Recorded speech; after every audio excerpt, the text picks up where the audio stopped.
बिस्मिल्लाहिर्रहमानिर्रहीम। लाखों करोड़ों दुरूदो सलाम मोहम्मद मुस्तफ़ा सल्लल्लाहु अलैहि वसल्लम और आले मोहम्मद पर। मैं हूं उमर दराज गोंदल। कल पहली बड़ी खबर सुप्रीम कोर्ट में साइफर केस की इमरान खान के हक में वो फैसला था, जमानत थी। फिर सुप्रीम कोर्ट ने जो ऑब्जर्वेशंस दी, जो रिमार्क्स दिए, वो था जिसमें केस सारे का सारा कल अमली तौर पर खत्म हो गया। अब मैं उसके ऊपर बात करता हूं। वो केस इस तरह से खत्म हो गया कि आज अचानक से जेल के अंदर साइफर का ओपन ट्रायल शुरू हो गया। वो ट्रायल जिसके ऊपर पाबंदी थी और वो कोई 20-22 गवाहों को आज उन्होंने बुला लिया। प्लान यह है कि जल्दी से जल्दी इमरान खान को इसमें सजा दे दी जाए, क्योंकि साइफर वाला मामला तो टिक नहीं अब पाएगा। तो साइफर के अंदर वो सजा दे के इमरान खान की जमानत को गैर मौसर करना चाहते हैं। खैर, असल खबर ये नहीं है।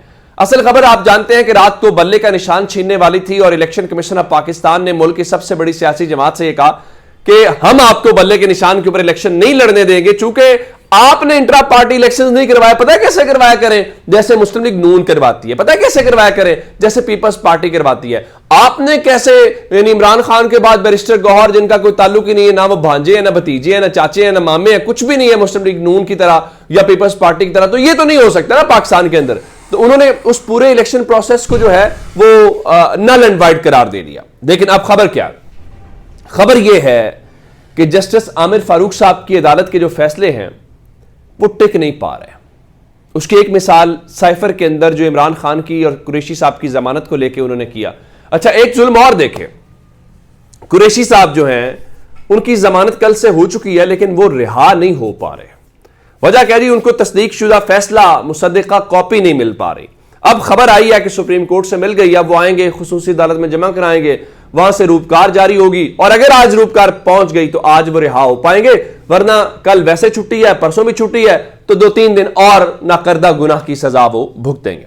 अच्छा, अब जस्टिस आमिर फारूक साहब ने एक फैसला ये दिया, एक और उनके सामने फैसला लेके पाकिस्तान तहरीक इंसाफ एक दरखास्त लेके गई कि आपने तोशा खाना की सजा मुअत्तल कर दी हुई है, आप मेहरबानी करें तोशा खाना का फैसला भी मुअत्तल कर दें।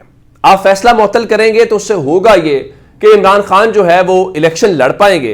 लेकिन उन्होंने कहा नहीं नहीं नहीं, ये कैसे हो सकता है? और जस्टिस आमिर फारूक साहब की अदालत का इंसाफ तो फिर आपको पता ही है कितना वो गैर मामूली होता है।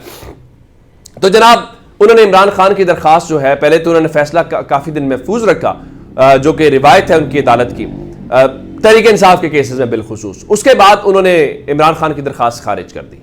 लेकिन पाकिस्तान तहरीक इंसाफ इमरान खान को इलेक्शन में लेके जाना चाहती है। उनके लाहौर में यानी 122 के अंदर कागजात नामजदगी आज जमा हो गए हैं। मियां वाली के अंदर उनके कागजात आबाई हल्का जो है वहां पे कागजात नामजदगी जमा हो गए हैं। अब चूंकि आप जानते हैं कि कल पाकिस्तान की सुप्रीम कोर्ट ने जिस तरह से ऑब्जर्वेशंस दी और उनके मुताबिक इमरान खान बड़ी जमात के सरबराह हैं, तो उनका इलेक्शन में होना बड़ा जरूरी है। और अगर उनको इलेक्शन के दौरान बाहर वो आते हैं, इलेक्शन लड़ते हैं, तो उससे होगा क्या? उससे होगा ये कि जो इलेक्शन की शफाफियत है वो बढ़ जाएगी। अब इमरान खान इलेक्शन लड़ पाएंगे कि नहीं लड़ पाएंगे, यह है सबसे बड़ी खबर। और चूंकि जस्टिस आमिर फारूक साहब ने तो दरखास्त खारिज करके इमरान खान का रास्ता बंद कर दिया, लेकिन अब जस्टिस आमिर फारूक साहब के फैसले टिक नहीं पाता। जिस तरह कल ऑब्जर्वेशन उनके बारे में जस्टिस तारिक मसूद साहब कह रहे थे कि माशाल्लाह हाई कोर्ट ने तो फैसला ही कर दिया केस का, और हाई कोर्ट के फैसले के बाद तो सिर्फ फांसी की रस्सी देना बाकी है कि लटका दो, यही रह गया ना। अब इमरान खान इंतखाबात में हिस्सा ले सकेंगे या नहीं ले सकेंगे, उस चीज को लेकर पाकिस्तान तहरीक इंसाफ ने आज सुप्रीम कोर्ट से बाकायदा रुजू कर लिया है और उन्होंने इस्लामाबाद हाई कोर्ट का फैसला कल अदम करार देने की इस्तदा की है। और क्या कहते, देखें, तोशा खाना में सजा पहले ही मुअत्तल हो चुकी है और सजा मुअत्तल किया, पूरा फैसला मुअत्तल नहीं किया, और हाई कोर्ट फैसले में गलती का इलेक्शन कमीशन ने फायदा उठाया है, तो इसलिए नाअहली का नोटिफिकेशन जारी कर दिया है। और इंतखाबात करीब है, इमरान खान मुल्क के साबिक वजीर आजम है और उनको मुल्क से बाहर नहीं रखा जा सकता, इसलिए यह फैसला मुअत्तल किया जाए और क्या कहते हैं कि उनको इलेक्शन लड़ने की इजाजत दी जाए। अब ये एक बड़ा अहम मामला है, बाकायदा दरखास्त दायर हो गई है, उसको ऑफिस नंबर भी लग गया है। अब देखना यह है कि क्या इसको सुप्रीम कोर्ट उसी तरह से ट्रीट करती है और समाअत के लिए मुकर्रर करती है ताकि इमरान खान इलेक्शन के अंदर हिस्सा ले सके। और इस चीज को लेके कल से लेके अब तक जो कुछ हुआ है, खासकर सुप्रीम कोर्ट से, देखें, जब आप जल्दबाजी में इंतकाम में फैसले देंगे तो वो टिक नहीं पाएंगे। लेकिन उस चीज का हमें मुस्लिम लीग नून के कैंप के अंदर एक कोहराम की कैफियत है। कैसे? आज 11 बजे मलिक अहमद खान जो हैं वो आए, उन्होंने प्रेस कॉन्फ्रेंस की और उस प्रेस कॉन्फ्रेंस में उन्होंने वही मुद्दा बयान किया कि कल सुप्रीम कोर्ट ने इमरान खान को मासूम क्यों कहा है। उनके मुताबिक साइफर और ये वो, हालांकि सवाल कल सुप्रीम कोर्ट ने इनके ऊपर उठाया है कि शहबाज शरीफ ने क्यों नहीं बताया कि वो उसको क्या कहते हैं कि साइफर गुम हो गया। उन्होंने कौमी सलामती कमेटी का इजलास कैसे कर लिया। अच्छा, अब मलिक अहमद खान ने भी वो लफाफों की फलां बातें की। उसके बाद जनाब पीपल्स पार्टी की जानिब से शर्जील इनाम मेमन को मैदान में उतारा गया और शर्जील इनाम मेमन ने कहा जी सुप्रीम कोर्ट ने इमरान खान को कैसे मासूम करार दे दिया, वो तो कौमी सलामती के लिए खतरा है और साइफर के हकायक जो है वो कौम को पता चलने चाहिए। भाई हम तो नहीं कह रहे, सुप्रीम कोर्ट कह रही है, जाएं सुप्रीम कोर्ट को करें। अच्छा, ये प्रेस कॉन्फ्रेंस खत्म हुई, उसके बाद मरियम औरंगजेब साहब आ गई लंबी चौड़ी। उन्होंने कहा कि देखें 9 मई के वाकयात का हवाला दिया और बहुत सारे वाकयात, क्या ये मासूम है? तो इस तरह की बातें करके उनका कभी गुड टू सी यू कहा जाता है। यानी वो चीखें जो है ना, जो मरियम औरंगजेब साहिबा की प्रेस कॉन्फ्रेंस में आमतौर पर होती है, उनको सुनना भी बड़ा एक मुश्किल काम है। अब मरियम साहिबा जो हैं उन्होंने भी वो मासूम की रिट, जरा इनसे पूछे ना, आर्मी चीफ का तैयारा हाईजैक करने का इल्जाम लगा था उनके ऊपर, नवाज शरीफ के ऊपर, क्या बना उसका? तो ये हालातों वाकयात बदलते रहते हैं, जरा ठंडा करके खाना चाहिए। अच्छा, ये प्रेस कॉन्फ्रेंस खत्म हुई, चंद ही लम्हों के बाद मुस्लिम लीग नून की जानिब से एक और शख्स को मैदान में उतारा गया, मलिक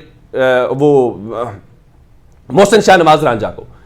मुस्लिम लीग नून 3 प्रेस कॉन्फ्रेंसेस अभी तक सुबह से कर चुकी है, जिसमें सिर्फ एक मुद्दा बार बार उठाया जा रहा है कि इमरान खान को आपने मासूम क्यों कहा। देखिए, अगर आपकी इलेक्शन कैंपेन में जान नहीं है और आपने साइफर का इतना शोर मचाया और अब वो साइफर की जान निकल गई है, तो अब आप उस हवाले से क्या कर सकते हैं। अच्छा, एक खबर आपको और देनी है, कागजात चूंकि जमा हो रहे हैं, आज गुजरात के हल्का पीपी 32 के अंदर कागजात नामजदगी जमा करवाने के लिए चौधरी परवेज लाई की अहलिया कैसरा इलाही साहिबा गई, दरवाजा बंद कर दिया और कुर्सी बाहर रख ली दरवाजे को। ठीक है, देखा जाएगा।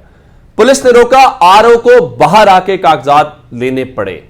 आप उससे अंदाजा कर लें। साजिद भट्टी मंडी बहाउद्दीन से कल उनके कागजात जमा नहीं हो पाए थे, इनकार कर दिया आरओ ने लेने से बगैर किसी वजह के, और आज जमा हो गए हैं। उसको छोड़ने के बाद असल खबर है कि उस्मान डार की वालिदा ने हल्का NA 71 और PP 47 सियालकोट के लिए कागजात नामजदगी जमा करवा दिए। उम्मीद है कि अब ख्वाजा आसिफ साहब जो है वो भरपूर तरीके से मैदान में उनका मुकाबला करेंगे।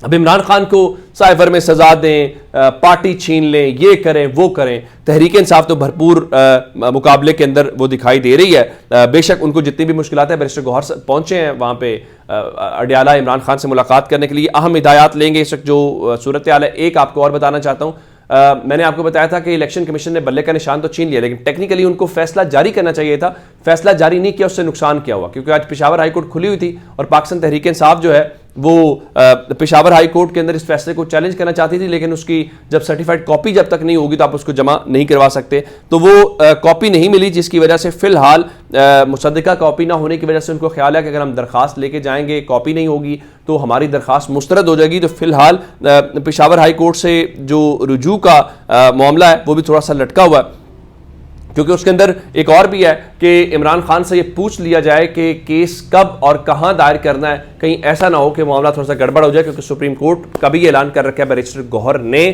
लेकिन अब बैरिस्टर गौहर चूंकि इमरान खान से मिलने के लिए अडियाला गए हुए हैं, तो अडियाला में ये फैसला आज हो जाएगा और अब देखना यह है कि वो इस फैसले को चैलेंज करते हैं, किसी और नाम पर जाते हैं। आज इस हवाले से तहरीक इंसाफ जरूर आगे बढ़ेगी। अपना बहुत सारा ख्याल रखिएगा। खुदा हाफिज।